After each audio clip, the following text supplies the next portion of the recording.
Olá a todas e todos, uma alegria novamente nosso segundo programa da série Nosso Programa Política e Literatura, aqui na TV 247 e também pela Cotter TV.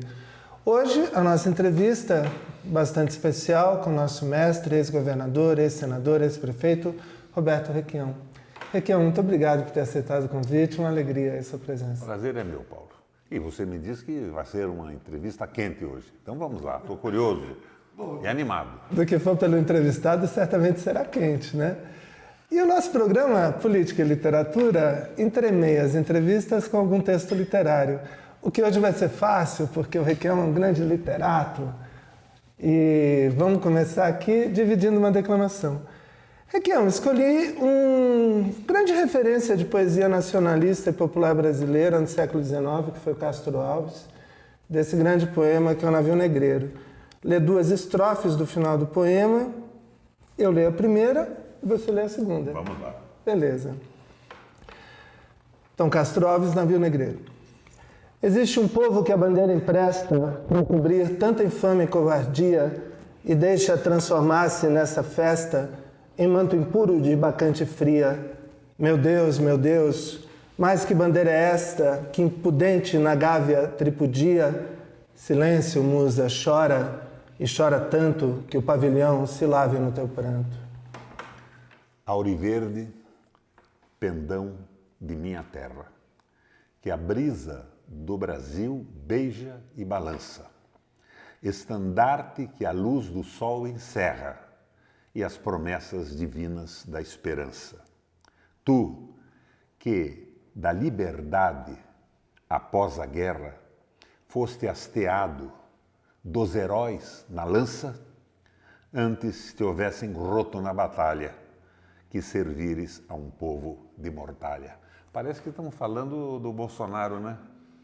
E de alguns militares do Exército Brasileiro, alguns generais aposentados. Isso, foi escolhido por aí. Mas muito legal essa declamação, muito bacana. E também o poema é escolhido porque hoje aqui em Curitiba teremos o lançamento da Frente, lançamento em Curitiba, né? Da Frente pela Soberania Nacional, Frente Parlamentar e Popular pela Soberania Nacional. E acho que esse poema traz o elemento nacional, o elemento popular. Poderia nos comentar como é a Frente, qual a ideia? Bom, a Frente é um movimento que surgiu na Câmara e no Senado, é uma comissão mista que agora se estendeu aos movimentos populares também. Eu fui o primeiro presidente. Ela foi idealizada pelo Patrus Ananias. Ele me convidou para assumir a presidência e, posteriormente, assumiu a secretaria-geral. Meu mandato acabou. O Lula dizia que político sem mandato nem o vento bate nas costas. Mas a frente foi reconstituída, eles fizeram uma mudança no estatuto e viabilizaram uma condição especial para mim participar da frente. A condição de presidente de honra da frente a favor da soberania nacional.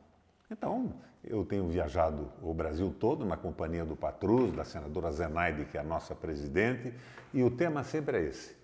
O Brasil tendo a soberania estraçalhada no interesse geopolítico dos Estados Unidos e do capital financeiro improdutivo que domina a nossa economia já há algum tempo, né?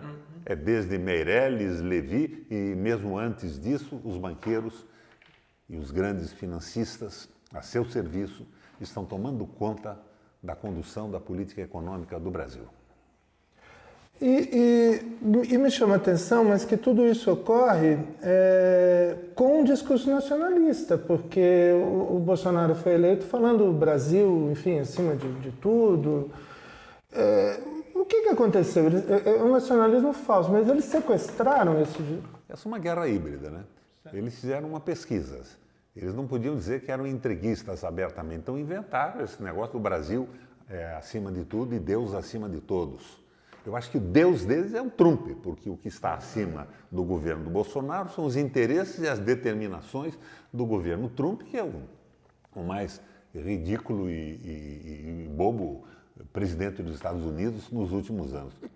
Ele é pior que o Jimmy Carter. Ele é mais tolo que o Jimmy Carter. E representa uma posição de um alucinado. Ele não deve ser normal. Então, essa história de nacionalismo do Bolsonaro e desses generais é uma fraude. Porque eles se engajaram nos interesses dos Estados Unidos. E o Brasil já aceitou nomear um subcomandante do Sul subordinado a um comandante do exército americano. Isso está virando uma coisa absolutamente ridícula. Isso me faz lembrar o ato institucional número 1 do Carlos Heitor Coni no Correio da Manhã, na época da ditadura, em que ele dizia que só faltava incorporar o exército brasileiro com patentes inferiores ao exército norte-americano. Parece que é isso que está acontecendo, pelo menos por parte desses nossos generais aposentados. Para mim, isso é terrível, porque a imagem que eu tenho do Exército Brasileiro, o que eu tinha até agora, era outra. Eu só espero uma coisa, Paulo, que não seja a posição do nosso Exército, seja apenas a posição de alguns generais aposentados. A síndrome do pijama. Entraram nesse jogo para se sentirem novamente importantes, se subordinando a interesses que não são os interesses nacionais. E muito menos os interesses do povo trabalhador do Brasil. Quer dizer, eles realizam esse ideal de fazer a bandeira brasileira mortalha do povo, né? A bandeira brasileira é uma tapadeira para esconder o verdadeiro intriguismo que orienta esse governo. Estão entregando o petróleo, estão entregando a água, estão entregando a soberania de uma forma quase que absoluta e nos transformando num país que, por via do processo de desindustrialização, que é o mais fantástico da nossa história, será um Estado associado aos interesses norte-americanos, com a impossibilidade total de desenvolvimento. Você veja agora, o dólar explode no Brasil. Sim. O Guedes é um porra louca da economia, não sabe o que está fazendo. Mas isso favorece a exportação de produtos terciários, de minérios e de commodities agrícolas. Então o Trump imediatamente faz o seguinte: então eu vou tributar para a entrada nos Estados Unidos esses produtos todos. E o Trump mesmo, algum tempo atrás, numa entrevista que deu, disse o seguinte: nenhum país se desenvolve sem proteger a sua indústria e os seus trabalhadores. Nós estamos arrebentando a nossa indústria e massacrando os nossos trabalhadores pelas ações do governo Bolsonaro e do Guedes. Ou, se você prefere, de uma forma mais precisa, do governo do capital financeiro, que é quem dirige o Brasil já há muito tempo. Então, você é nacionalista há bastante tempo, isso pertence ao seu discurso, mas, de algum modo, a esquerda não esqueceu a pauta nacional? Não houve um momento em que a defesa dos valores nacionais, a percepção de que os Estados Unidos poderiam influenciar na política brasileira de forma ativa, etc. Isso foi como que relegado, como que o Brasil acreditou numa espécie de fair play internacional e a esquerda... Entrou na canoa do neoliberalismo. A esquerda aceitou isso. Mesmo o nosso governo, eu não sou do PT, você sabe disso, Sim. mas eu apoiei o PT no processo eleitoral. Eu só me opus quando o Meirelles começou a apertar muito a política neoliberal. E depois, quando puseram o Joaquim Levy, então eu fui a oposição para valer. Sim. E essa oposição, dentro do Senado Federal, não era só minha. O Lindbergh Faria, Vanessa Graziotin, Lídice da Mata e a própria Gleisi, quando ela voltou para o Senado, ela entrou conosco na linha crítica desse processo. Nós não estávamos concordando de forma alguma com isso que acontecia. Era uma aceitação da visão neoliberal. Ou seja, a Dilma me disse um dia: Requião, eu achava que se eu entregasse para o Levy, para aquilo que o Levy representava, porque a primeira escolha dela nem foi o Levy, e na época, se não me engano, do Trabuco, na época, se não me engano, o Lula queria o Meirelles, ela convidou o Trabuco indicou o Levy. Eu achava que num ano de ajuste fiscal a gente dava uma equilibrada nas coisas e eu conseguia, a partir daí, implementar o governo com o qual nós tínhamos nos comprometido. Não deu certo, foi uma ilusão e o resultado foi um impeachment. Isso a Dilma comentou. A Dilma.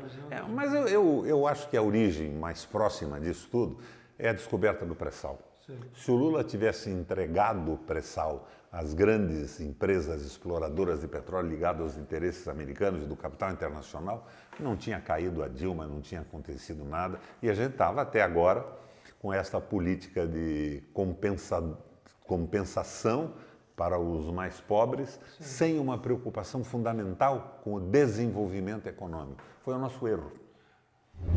Você acha que faltou a percepção de que a partir da descoberta do pré-sal o Brasil poderia ser vítima dessa guerra híbrida, dessa intervenção dos Estados Unidos? Houve uma espécie de ingenuidade, não sei, de falta de percepção? É ingenuidade, uma ilusão, faltou a mobilização popular, o governo perdeu a possibilidade clara de uma comunicação com a população, os sindicatos se acostumaram com uma certa benevolência do governo na disposição de verbas e se despolitizou o processo nacional. Eu acho que hoje ninguém mais do que o Lula pode explicar isso, porque o tempo que ele esteve preso ele refletiu sobre isso e, para mim, o Lula saiu um Lula renovado da prisão, que ele teve um momento para refletir sobre tudo e, basicamente, ele sabe quem é que estava com ele quando ele estava preso, com ele e com o Brasil.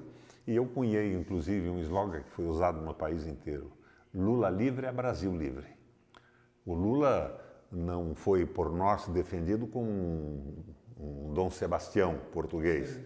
Dom Sebastião, será ele ou não, depois de ter morrido na batalha, se não me engano, de Alcácer Quibir, né? Alcácer Quibir, sim. O Lula, para nós, é importantíssimo para recuperar a democracia no Brasil, a liberdade, enquanto os partidos se reorganizam e articulam propostas alternativas a esse neocapitalismo que está definitivamente falido no mundo. Faliu na Alemanha, impede a Merkel de governar, impede a formação de um governo claro na Espanha, e só Portugal sai disso, porque saiu da pressão neoliberal. Está investindo deficitariamente, para quê?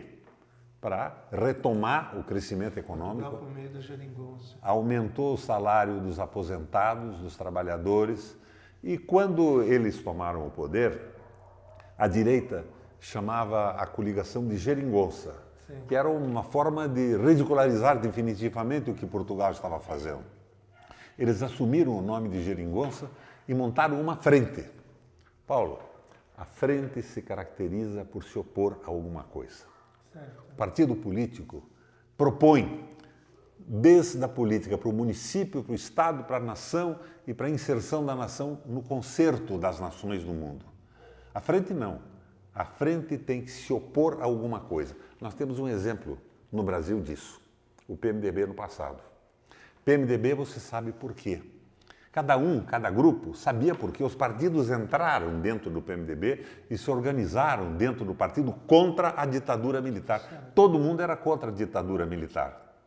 E isso garantiu força suficiente para que a ditadura fosse derrubada no Brasil, tivéssemos eleições diretas e tudo mais, até a eleição do Lula, quando, em função de alguns erros na condução da comunicação e da política econômica, da retomada do desenvolvimento, nós caímos no que caímos e estamos nessa situação terrível na mão de um grupo de doidos, religiosos fundamentalistas e na mão do capital financeiro dirigido pelo Guedes. O presidente do Brasil hoje é o Guedes a serviço do capital financeiro. O Bolsonaro é um animador de picadeiro.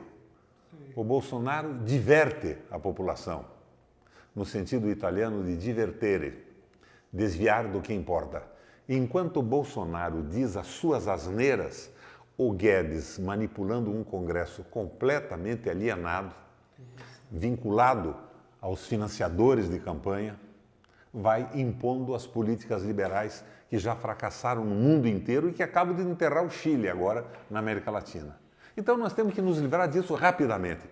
Eu tenho certeza que esse governo não chega ao fim. Por convicção, como diria o Deltan Dallagnol. Ela não chega ao fim porque ela é inviável no Brasil e inviável no mundo inteiro. Então, qual é a necessidade que nós temos nesse momento? Uma frente política acima da pretensão de hegemonia de partido, acima do lançamento de candidaturas de A, B, C ou D, mas uma frente política contra o liberalismo econômico e que seja coroada com uma palavra de ordem que para mim é definitiva, referendo revogatório, para derrubar todas as medidas que esse governo tomou sem autorização popular, porque eles nunca disseram que iam vender o petróleo, iam entregar a água, que ia subir a gasolina, que o direito dos trabalhadores ia desaparecer, que eles iam inviabilizar a aposentadoria. Tudo isso foi feito, está sendo feito ilegitimamente. E quem, nas grandes empresas do mundo, está comprando concessões no Brasil deste governo, está comprando mercadoria roubada. E mais cedo ou mais tarde vai ter que devolver isso ao país e ao povo. E você acha que essa frente se está constituindo? Você ainda vê dificuldade? Você fala, por exemplo, uma frente sem hegemonia. A gente vê ainda, por exemplo, uma disputa... Mas veja bem, eu deixei claro que os partidos têm que continuar se organizando, discutindo política econômica e montando as suas propostas. Mas isso é para depois da derrubada dessa virtual ditadura da direita e domínio absoluto do capital financeiro no Brasil. Os partidos não devem se ausentar da discussão econômica e política e da formulação das suas propostas. Mas na frente, não. O Ciro tinha que estar na frente, o Lula tem que estar na frente. Uma frente sem o PT hoje é uma asneira total, porque o PT é o grande partido de oposição. Então, eu acho que é um erro do Ciro, é um equívoco no momento político que nós vivemos. Mais do que pensar em candidatos e em partidos que assumam o poder, nós temos que pensar no restabelecimento da democracia com a derrubada dos liberais que tomaram conta do governo. Mas isso significa uma frente que deve pedir fora Bolsonaro, deve pedir impeachment? Eu acho que falar fora Bolsonaro é uma bobagem como palavra de ordem. Porque o que nós temos que entender é que nós estamos vivendo um momento crítico da história do mundo recente, que é a reversão do capital liberal contra a social-democracia. É o que eu vou conversar hoje à noite lá na Assembleia Legislativa. O governo alemão e o nazismo caem, desaba. E o comunismo na União Soviética se reforça de forma extraordinária. Todo o poder aos soviéticos. E a Europa se apavora. Os movimentos sociais fazem pressão. E o capital financeiro que dominava tudo de uma forma imperialista passa a ceder direitos à pressão popular, aos trabalhadores, às minorias raciais, às mulheres que readquirem o voto, até um momento que, em função de uma crise interna, numa série de erros, e não vamos discutir isso agora, o comunismo alui na União Soviética. Quando o comunismo alui na União Soviética, o capital financeiro e os seus detentores resolvem ir para a revanche. E como eles fazem isso? Eu diria que suportados num tripé. Primeiro ponto de apoio, a precarização do Estado. Os governos já não mandam mais nada, todo o poder para os bancos centrais. Os governos são instrumentos de repressão à população que se revolta com a perda dos seus direitos. Precarização do parlamento, através da financiarização das campanhas eleitorais e das próprias atividades dos partidos políticos. Então, a partir de um determinado momento, um parlamentar eleito, um executivo eleito, para o executivo isso é a mesma coisa, tem compromisso apenas com os seus financiadores, e nenhum com o seu discurso de campanha e muito menos com o seu programa partidário. Nós vemos isso no Brasil com toda a clareza hoje, nas câmaras de vereadores, nas assembleias legislativas e no Congresso Nacional. E o terceiro ponto de apoio é a precarização do trabalhador, precarização do trabalho. Fim da CLT, fim da aposentadoria, do sistema de pensões conduzido pelo Estado, pelos trabalhadores e pelos patrões, e a entrada do Brasil no neoliberalismo como um fornecedor de matéria-prima para os estados que estão quebrando no primeiro mundo. Nós somos uma espécie de uma boia salva-vida lançada para eles nesse momento. O capitalismo liberal europeu fracassado pede socorro e nós estamos de uma forma absolutamente desavisada e equivocada, dando o braço a eles para que eles liquidem com o nosso desenvolvimento e nós sejamos o suporte para a sua sobrevivência por mais alguns anos, uma década ou duas.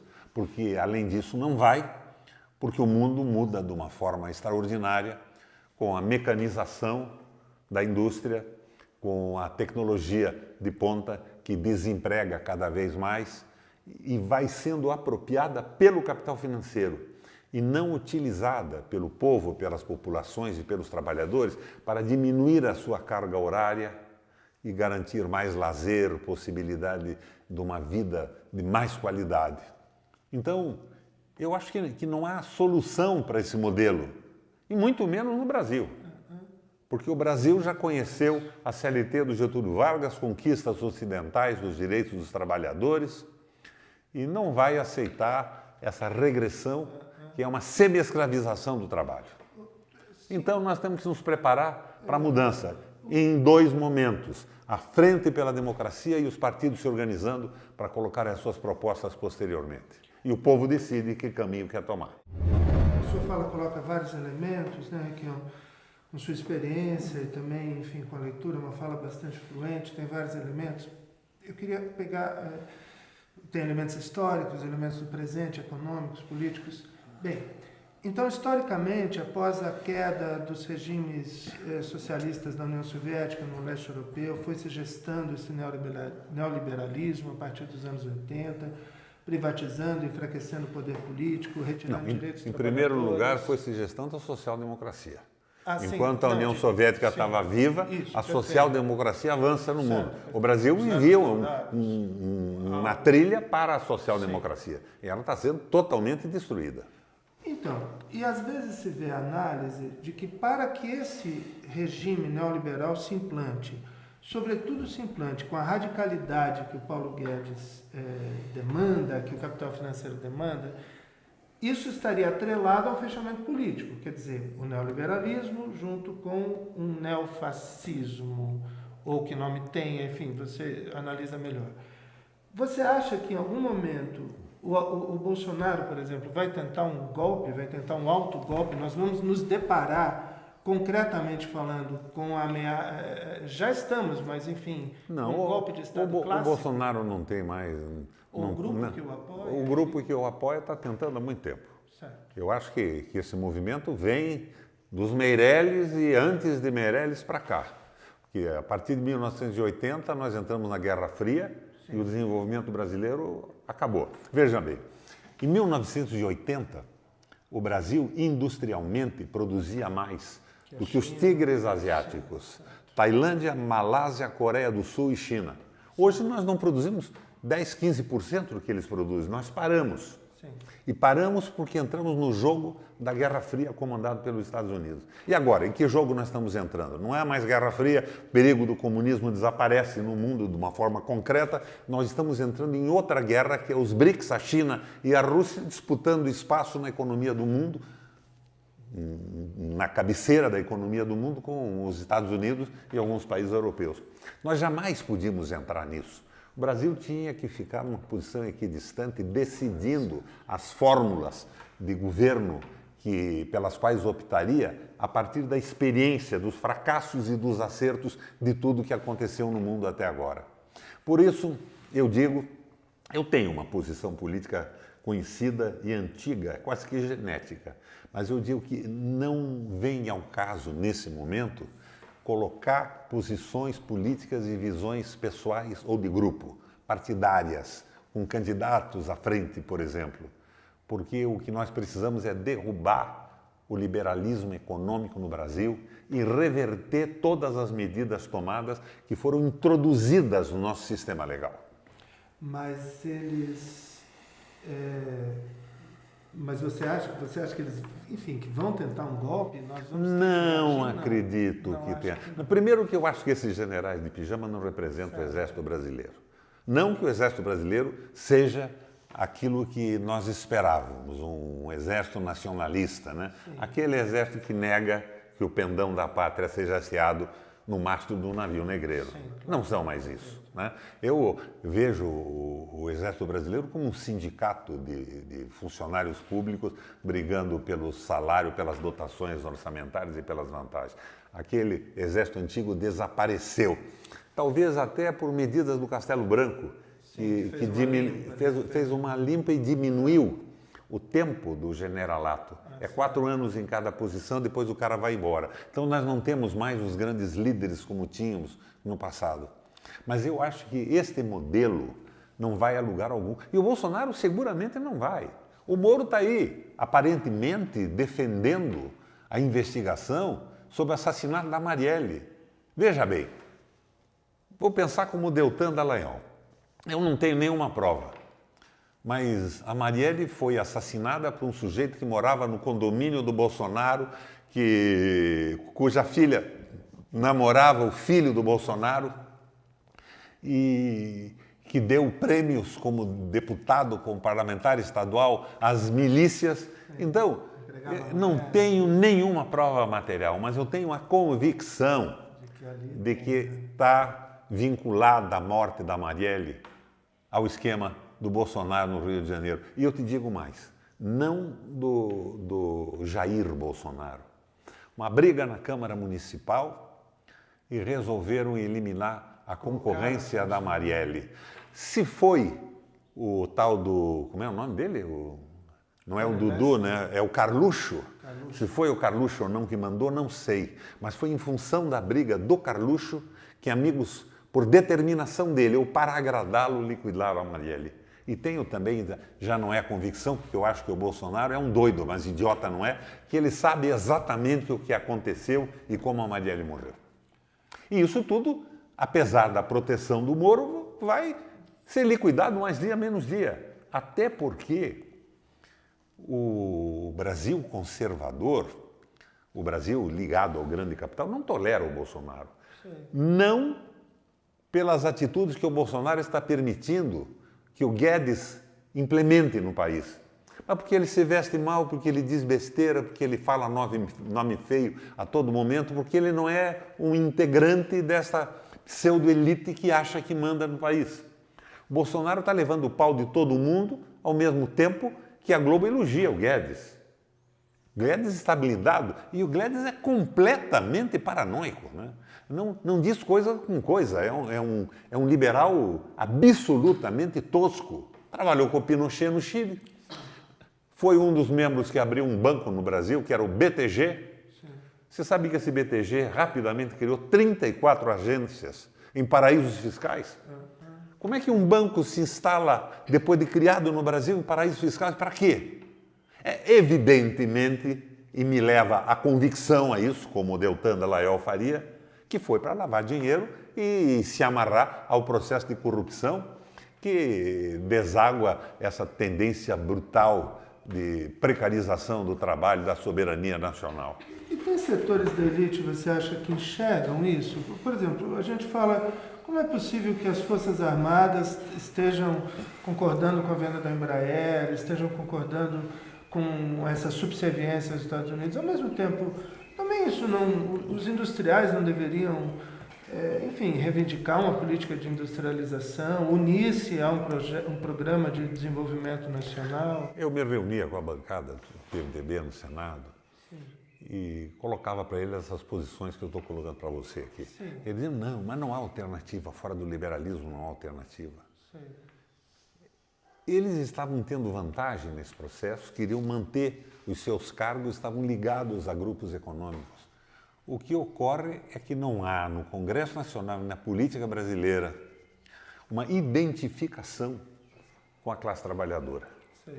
Eles não têm nada com isso, eles estão identificados com os Estados Unidos, com alguns países europeus e não têm identidade nenhuma com a classe trabalhadora. Eles nem sabem o que é ganhar salário mínimo ou viver com R$ 6,44 por dia, como 7,5 milhões de brasileiros estão vivendo hoje na média. Sim. Eles não são mais brasileiros, sim. Eles não têm mais essa identidade, eles não têm mais a visão da fraternidade, do amor, que é o que consolida a existência de um país. E hoje, todas as pessoas que tomam essa posição fraterna são consideradas comunistas, mas na verdade são os cristãos.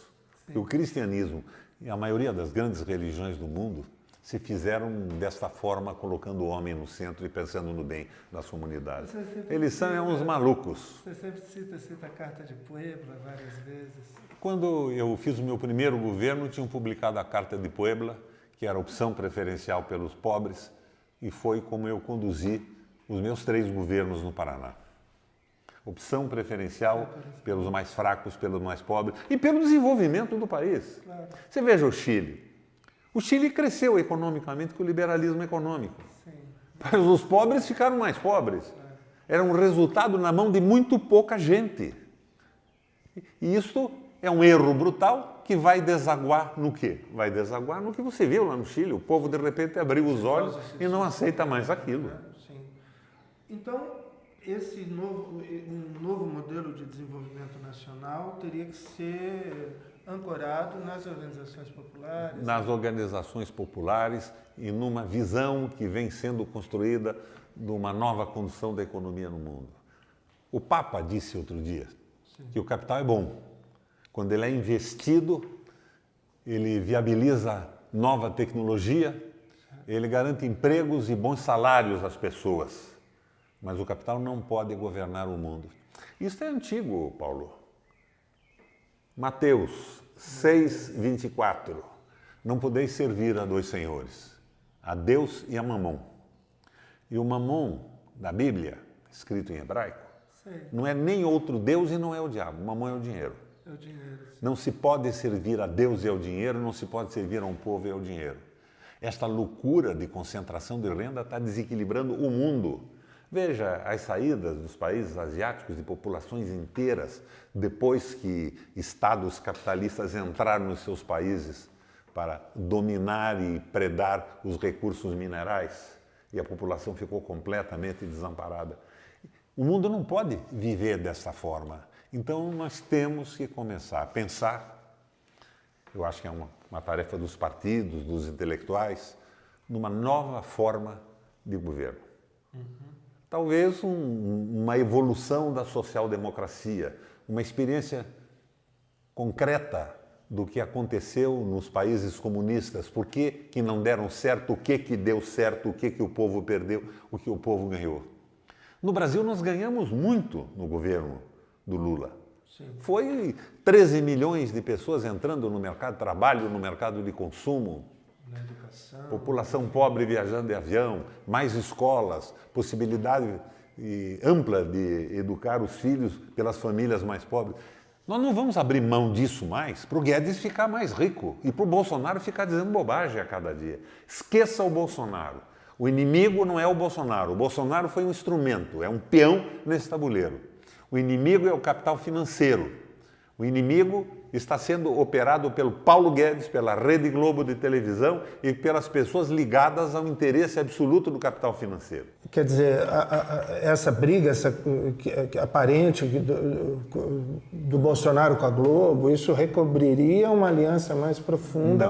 Não fala em aliança. A Globo não suporta o Bolsonaro e o Bolsonaro não suporta a Globo. O Bolsonaro é brega. Certo. A Globo não é brega. Mas ele foi o instrumento do momento. E agora ela quer descartar o Bolsonaro e arranjar um outro candidato. De onde é que vai sair esse candidato? Né? Por isso eu digo a você que eu não quero nem começar essa discussão com você aqui no programa 2 Quarteto nesse momento. Nossa primeira missão é derrubar o liberalismo econômico no Brasil e posteriormente revogar essas barbaridades, como Getúlio fez lá atrás, lembra? Os estados tinham o domínio do seu solo, davam centenas de concessões para empresas exploradoras de petróleo. O Getúlio, de um momento para outro, transforma tudo em patrimônio nacional, subsolo em patrimônio nacional. Sim. E anula tudo de um momento para outro. Mas era um governo forte. Isso tem que valer para um governo que derrube o neoliberalismo do Brasil e nos coloque em condição de um espaço democrático para, a partir daí, o povo brasileiro dizer o que quer e o que não quer. Vamos admitir que, de repente, Não mais que, de repente, com a evolução da tecnologia no mundo, a criação de fontes de energia alternativa, possa até valer a pena uma concessão de petróleo em determinado momento, em determinado local. Que decida o povo. Certo. Não o Guedes e os interesses financeiros que puseram o Bolsonaro no governo. A minha posição é radicalmente oposta a isso tudo. Petróleo tem que ser do Brasil e de mais ninguém. Quando fui governador, eu criei uma Compagasa aqui em Curitiba. Sim. Eu saí, venderam uma parte dela para uma empresa japonesa. Agora, com tudo isso, de todo modo, como eles, chegaram ao poder? Eles empreenderam uma guerra de comunicação com essas medidas diversionistas, com esses discursos diversionistas, melhor dizendo. Eles tiveram essa presença... Eles, que você fala, é a Rede Globo e as televisões. Então, eu acho que a Rede Globo e as televisões, desculpa, mas também algo que veio ali do Steve Bannon, que influiu nas fake news. Você mesmo, a sua eleição, acho que teve comprometida por esse esquema. Não, a técnica sim, a guerra híbrida. Sim. Eles transformaram todos os políticos em corruptos. Sim. Agora, não vamos negar... Essa mensagem chegar ali, não vamos negar que a corrupção ia a passos largos no Brasil, em todos os partidos. E no governo do PT, claro que havia corrupção no governo do PT. O Lula mesmo disse outro dia, eu sou um injustiçado, eu quero provar que não tenho culpa nenhuma e que o Moro e o Dallagnol são uns bandidos. Disse ele isso. Sim.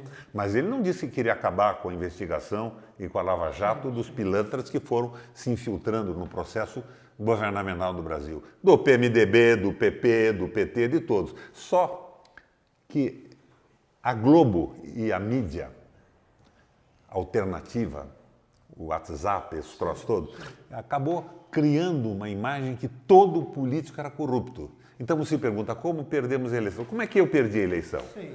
Dia 7, dia 8, o nosso trem dizia que eu seria o... 8 de outubro de 2018. Dia 7 de outubro, o Treikin dizia que eu seria o senador mais votado do Brasil. Dia 8 eu perdi a eleição. Sim. Daí, depois disso, fomos aprofundar para ver como é que acontecia isso, comigo. Então vamos lá. Eu descobri, de repente, que alguns promotores públicos, o tal do Castor, aqui, o grupo do Dallagnol, eles pretendiam lançar o Dallagnol candidato ao Senado. Então, eles pegaram aquela canalice do pedágio que eu combati. Eu entrei com 42 ações contra o pedágio e os crimes cometidos contra a população e disseram o seguinte, o roubo do pedágio passou pelos 3 governos, do Lerner, do Requião e do Beto Richa. Eles diziam isso, mas não diziam... Isso tinha no WhatsApp. Não, eles diziam isso em coletivas. Daí o Globo publicava uma nota, a Folha de São Paulo publicava outra. Essas notas viravam WhatsApp e distribuíam 6, 7 milhões no Paraná. Sim. O povo ficava pensando, não, o Requião está no mesmo jogo. Nunca disseram o que, nem quem, e seguramente não havia. As ações que eu entrei, o Beto Richa abriu mão delas quando me sucedeu no governo. Fazendo um acordo com eles. Claro. E com o Beto Richa, você sabe o que aconteceu. Sim. Nem a sua visão de direita... O Beto Richa também está nesse contexto? Ele também foi preso eleitoralmente? Eu acho que sim. Não que não merecesse. Eu acho que sim. Não vou entrar nessa. Quando alguma pessoa que eu conheço, a atividade política, ela não me agrada, é presa, eu não consigo esconder uma certa satisfação. Mas quando eu passo isso pelo foco do meu ensinamento na faculdade de Direito, eu vejo que não é possível. Temos que seguir, em regra, o caminho legal. O Beto foi preso ilegalmente. O que não significa que não seja um pilantra e que não mereça 30 anos de cadeia. Mas foram jogadas. Que serviu a interesse eleitoral naquele momento. Em determinado momento puseram no Globo ou na Folha que eu era o chefe da quadrilha do Conselho de Contribuintes do Paraná. Eu não sei nem bem como é que funcionava aquilo com o Heron Azul, que tomava conta daquele troço todo. Daí publica na Globo e vem para o WhatsApp e para a internet e inundam o Estado. O Beto foi preso, o pessoal que acreditava que todo político era ladrão, dizia, o Luiz Requião está há muito tempo nisso, deve ser ladrão também. E daí inventaram um outro joguinho. O Requião eleito tem que votar nos outros dois para o Beto Richa não voltar para o Senado. Mas E nesse processo eu me arrebentei. Voto útil contra a corrupção. Daí você perguntou como nós perdemos. O pessoal não votou no Bolsonaro. O Bolsonaro tinha aí 6 ou 7% de malucos, doidos, fundamentalistas religiosos. Evidentemente que não todos os religiosos, tem gente boa para burro nessas igrejas evangélicas, mas esse pessoal votou nele, os outros votaram contra os políticos antigos e contra o PT. Isso que aconteceu. E eu espero agora que o acúmulo das asneiras feitas por esse governo corrija isso e abra um espaço para a renovação do Brasil e a derrota do liberalismo no próximo ano. Legal, bacana as suas ideias e sempre bem colocadas. Queria talvez mudar assim, um pouquinho o foco da entrevista, falar um pouquinho mais de você, da sua carreira. Você foi, enfim, quem é do Paraná naturalmente sabe melhor, mas, enfim, já que o programa tem um alcance maior, foi governador 3 vezes, senador 2 vezes, se não me engano, prefeito de Curitiba, deputado estadual, e ainda é bastante jovem. 78 anos. No auge da minha vida. Anos que já vimos aqui. Incrível. Vai ser candidato ano que vem? Não. Voltar a ser prefeito de Curitiba? Não. Eu nos últimos 2 anos... Bom, não pode dizer um não tão categórico assim. Antes do fim do meu mandato, eu presidi o Parlamento Eurolat, o Parlamento Europeu Latino-Americano. Então, isso que me dá a condição de conversar com você sobre o que aconteceu na Europa, Sim. o que veio com o ascenso do comunismo, a revanche do capital contra Sim. as conquistas sociais. Esta visão que eu consegui, ela não tem mais nenhuma sintonia com a prefeitura municipal. Não, tudo bem. Eu perguntei da prefeitura, mas eu estou driblando aqui. Eu queria chegar num outro ponto. Por que você não foi candidato a presidente da República, Requião? Por que você não foi, na verdade, até... Podia ter sido... O Pedro Simão, por exemplo, eu lembro várias vezes de ver um entusiasta da sua candidatura. Você tem essa clareza do projeto de desenvolvimento nacional com garantia de direitos para a classe trabalhadora. Mas que bom que eu não fui, porque para ter sido eu tinha que ter entrado na turma. Eu fui do PMDB, mas nunca fui da turma. Algumas vezes o Sarney, por exemplo, me disse: Requião, você é muito irascível. Cheguei. Quem falou? Quando Cheguei. Foi contra o Quércia. E o Jader Barbar tirou o quórum da convenção, não deu para computar os votos, que não chegamos no número legal. Eles me tiraram dessa forma. Mas eles me diziam: Requião, você é muito irascível. A minha irascibilidade... O Sarney chegou a me dizer isso. O Pedro sempre jogando comigo e tentando me impulsionar. E você é muito irascível? Eu sou irascível com a corrupção. Eu não posso concordar de que um ascenso político meu seja feito à custa da destruição dos princípios que me levaram a fazer política. Eu entrei nesse troço, Paulo, achando, menino ainda, que eu ia conseguir ajudar a mudar o mundo. Mas hoje eu estou como Kennedy. Se você não consegue ajudar o mundo, se comportar direito, será pelo menos um canalha a menos. Não, eu acho que você teve um momento, teve vários, claro, né, vários, mas um, por exemplo, quando você foi relator da CPI dos precatórios. Acredito que ali você teve uma visibilidade muito grande, foi um trabalho muito bom. Você imagina o número de inimigos que eu consegui nisso entre os bancos, o capital financeiro e os políticos corruptos do Brasil. Daí não tive mais espaço partidário. Não tive mais espaço, eu tentei no PMDB. Mesma coisa, né? Hoje eu estou isolado no PMDB. Eu continuo no PMDB e quando me dizem, por que você não sai? Dizem, por que você, Paulo, que está tão descontente com o Bolsonaro, não sai do Brasil? Nós estamos num jogo. E eu não estou preocupado com partido, eu não estou preocupado com candidatura, eu não estou preocupado com o meu currículo político. Eu já fui deputado, prefeito da minha capital, governador 3 vezes, senador 2 vezes, presidente do Parlamento Europeu Latino-Americano. Eu estou preocupado em derrotar o liberalismo econômico e ajudar a pôr o Brasil num caminho que conduza à justiça social, ao equilíbrio e à valorização do trabalho. Bom, como é que eu comecei? Dá tempo ainda de ser candidato. Como é que eu comecei, você me pergunta? Eu lembro lá na cidade industrial, fazendo discursos e montando imagens, eu dizia mais ou menos o seguinte. Que ano é isso? Quando eu comecei, antes da minha campanha de prefeito. foi em 85, 84? 85. Eu dizia o seguinte: uma árvore tombada por um raio à beira de uma estrada é apenas um tronco abandonado à margem de uma rodovia. Mas quando o homem se debruça sobre ele e com a sua inteligência e o seu trabalho o transforma numa mesa, numa cadeira, numa tábua de lavar roupa, ele está produzindo um bem econômico. É só o homem e a sua inteligência que produzem bens econômicos. Sim. E nós estamos vendo no mundo o capital financeiro, o mamão bíblico, se colocar na frente do trabalho e a precarização do trabalho no país inteiro. Era a visão da prefeitura do Lerner, só para as elites centrais, é a mesma visão do Greca hoje, e é exacerbadamente essa coisa do Guedes, que é um governador dos muito ricos e que tem um verdadeiro ódio ao trabalhador. Então, eu comecei por aí. Sim. O meu bisavô fundou o primeiro Partido Socialista do Brasil, chamava-se Partido Operário, no dia seguinte da proclamação da República. Antes, portanto, do advento do marxismo. O Marx devia ter escrito já muita coisa, mas ele não era conhecido no mundo. No dia seguinte da proclamação da República. O meu avô era sergipano, de Divina Pastora, no Sergipe. Meu avô paterno. O meu avô materno é baiano. Sei. Veio da Bahia. O seu Requião veio da Bahia e os Melo e Silva, de Divina Pastora, não vieram para cá.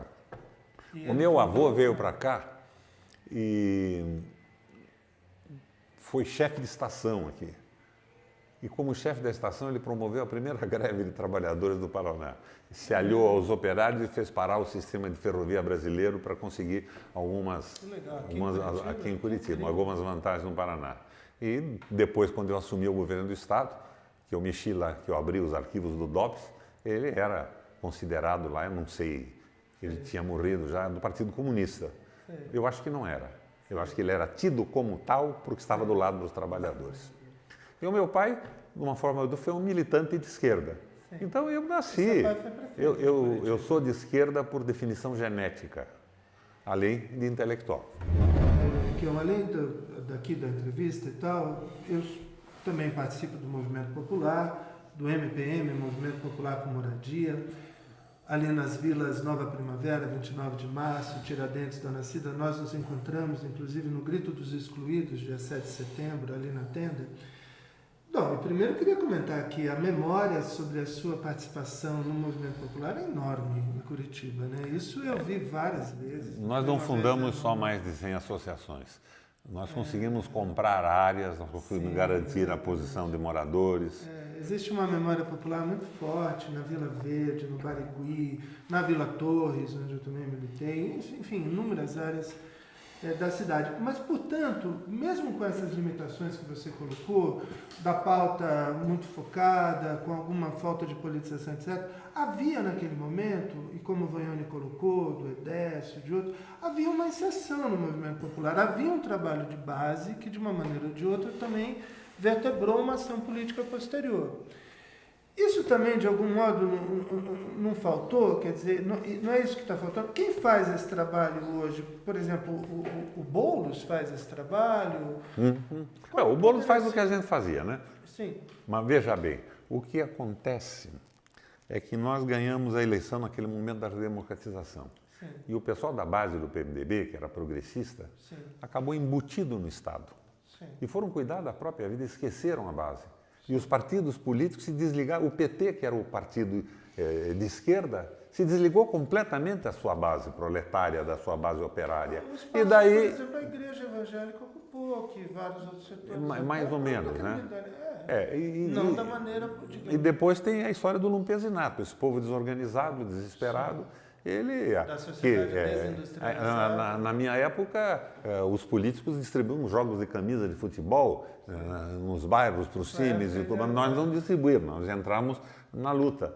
Mas a coisa muito interessante que me jogou na política eleitoral, eu resolvi ser candidato a deputado estadual na retomada da democratização para ajudar o PMDB, que era um partido quente naquela época, e que comportava todas as tendências progressistas do Brasil, dentro, no seu seio. E uma manhã, um amigo me deu uma carga de papel que ele tinha em casa e eu mandei imprimir, posterizado, uma fotografia minha, Requião, deputado estadual, com um número embaixo. Eu não tinha como colar aquilo. Eu ia colar com a minha mulher, pegava o carro e colava em poste à noite. A gente não colava nada. Daí me deu uma ideia. Amanhã, na frente da casa do meu pai, que morava ali na Vicente Machado, eu vou fazer uma colação. Daí eu liguei para 5 ou 6 presidentes da associação de bairro. Disse, você não pode me mandar 2 ou 3 pessoas? Um disse, não sei, amanhã eu tenho um aniversário lá em casa. Não, faça o que vocês puderem.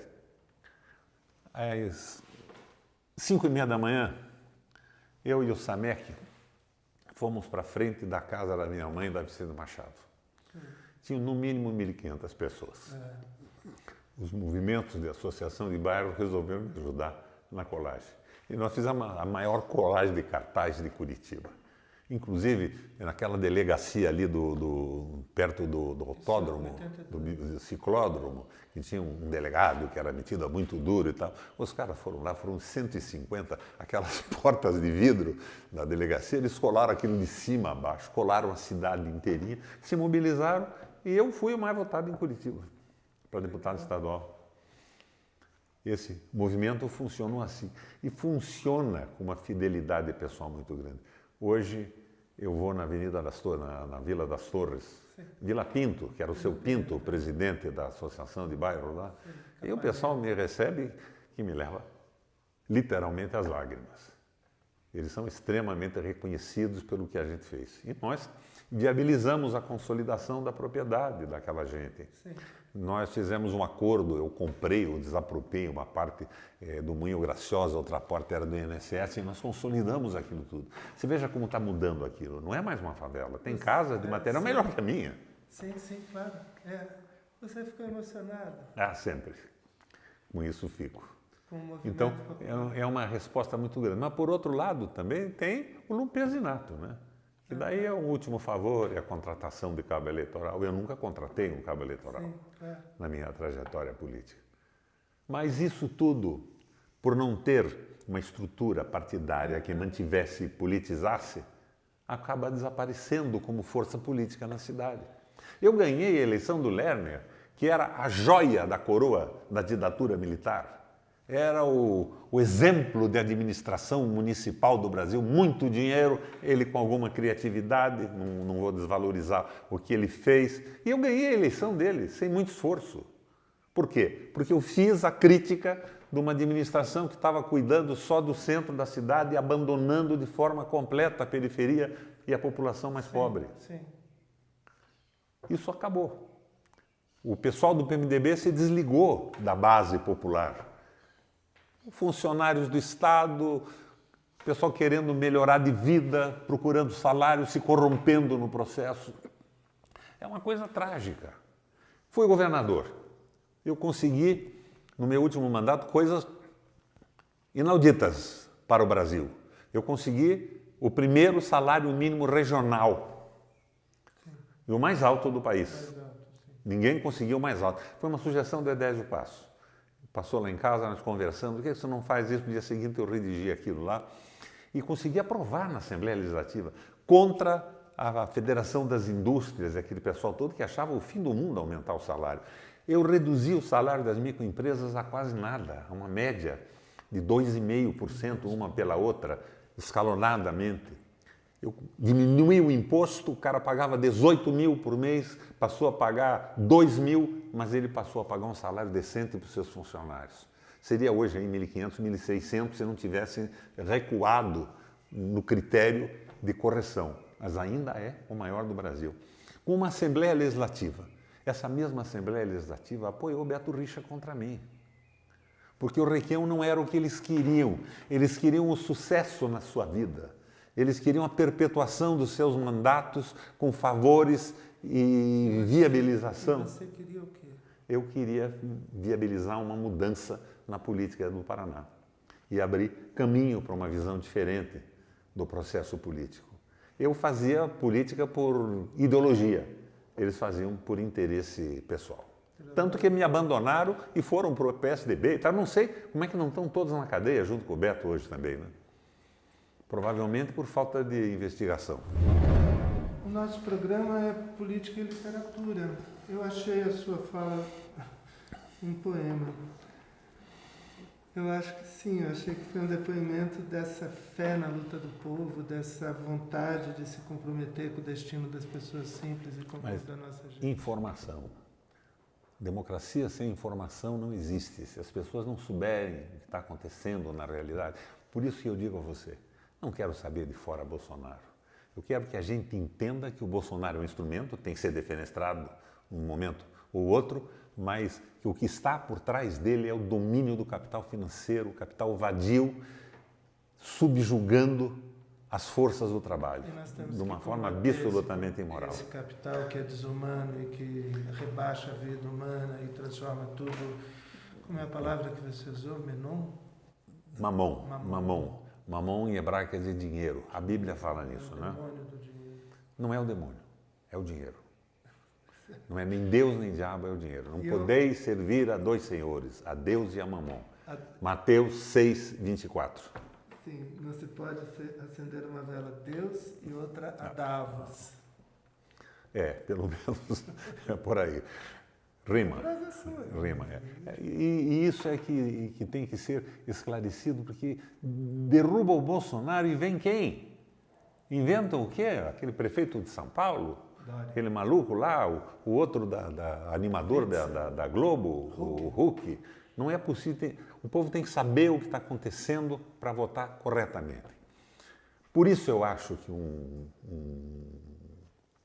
blog como o 247 é importante. Sim, claro. Porque você não tem definitivamente o alcance de uma grande rede de televisão como a Globo, mas vai formando quadros médios, com pessoas que vão entendendo o que está acontecendo e que, de repente, num movimento popular, pode ajudar a dar sentido a esse processo. Muito legal, muito bacana. Uma entrevista que eu acho que o Requião pode expor não só as suas ideias, mas também o seu compromisso. Achei muito bacana, fiquei também tocado aí com a entrevista. Nós começamos com Castro Alves, eu queria propor que a gente terminasse com um poeta que me contaram você admira, e acho até que você sabe dizer alguns versos de cor, que é o Sidônio Muralha, poeta português, exilado pela ditadura de Salazar. Quando me cassaram o mandato, no meu primeiro mandato, eu fui cassado. E cassado quando eu estava a serviço do governo fora do país, estava no Equador. Me cassaram, eu acabei conseguindo uma suspensão disso tudo no Supremo. Primeiro mandato, nos anos 90. Foi o Marco Aurélio Melo que me deu uma liminar, acabou com isso. E eu voltei, reassumi o governo.